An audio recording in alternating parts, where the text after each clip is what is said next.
Farm Story, a project of American Farmland Trust, is an archive of conversations about the challenges farmers face in their efforts to keep their land in agriculture from day to day and generation to generation. In the following episode, former Manhattan District Attorney Robert Morgenthau, 96 years old at the time of this recording, converses with his youngest son Joshua about Fishkill Farms, started in 1914 by Robert's father, Henry Morgenthau Jr., who served as Secretary of the Treasury under President Franklin Delano Roosevelt. They discuss Robert's decision to permanently protect their farmland from development and 31-year-old Joshua's commitment to lead Fishkill Farms into the future. I never met my grandfather, but I would love to hear about what he was like. Well, the farm was, tremendously important to him. What kind of stuff would you do with him on the farm?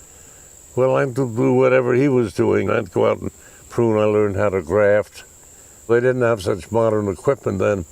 And so to dig a hole, put a young apple tree, they used dynamite. They used to let me, when I was 6 years old, push the plunger. That was very exciting. He and FDR had in common the love of the land and farming, and they also talked about opening a restaurant right after the war. My father was going to supervise the cooking. FDR was going to be the maitre d'. But they, all the tension that they were under, that was relaxing for them to talk about. They were serious. I remember talking to him in 1942. He said, "Do you think we should plant some more trees?" And I said, yes, we should. And he said, "All right, we're going to call it the Victory Orchard because it's going to come into bearing when we have the victory." Was there ever any advice that he gave you that was meaningful? Well, just how important it was to preserve the land. Yeah. I'd spent my childhood working with you in a similar way to how you worked with your father.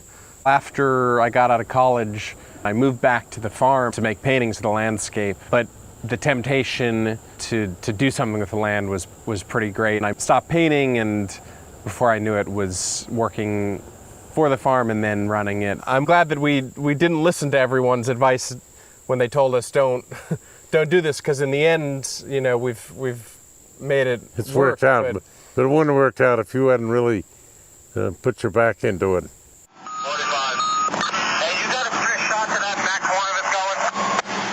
Yeah, I just need the water, we'll get it right up. The most challenging time for me was when we had the barn fire, and I remember getting a call from one of my employees saying, "Josh, come quick, the barn is burning."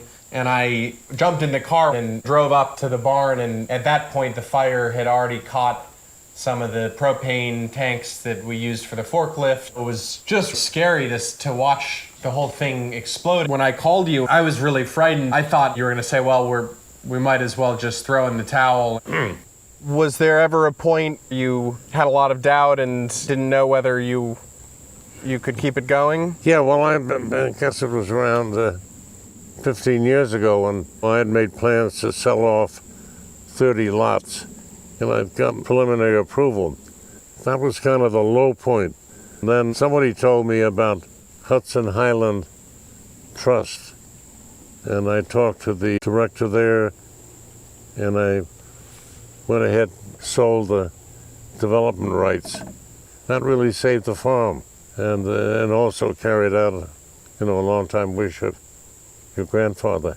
A big piece of what's allowed us to do what we're doing now is that we sold our development rights through a state purchase of development rights program. Essentially, our 275 acres are conserved and not going to be turned into housing development. They're going to be farmland in perpetuity. And the way that program works is really phenomenal because it allows us to recoup the value of those development rights and have that cash up front to invest in the operation. That's what allowed us to rebuild our barn and plant all these new trees. All of that wouldn't have been possible if we hadn't protected the land.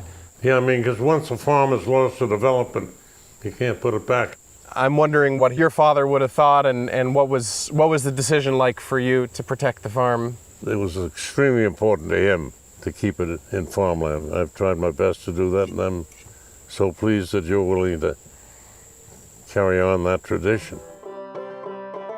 American Farmland Trust is the only national conservation organization dedicated to protecting farmland, promoting sound farming practices, and keeping farmers on the land.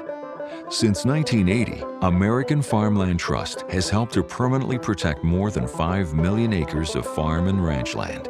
Learn more at www.farmland.org. Farm Story is funded by the Environmental Protection Fund and the New York State Conservation Partnership Program in collaboration with the Land Trust Alliance and the New York State Department of Environmental Conservation.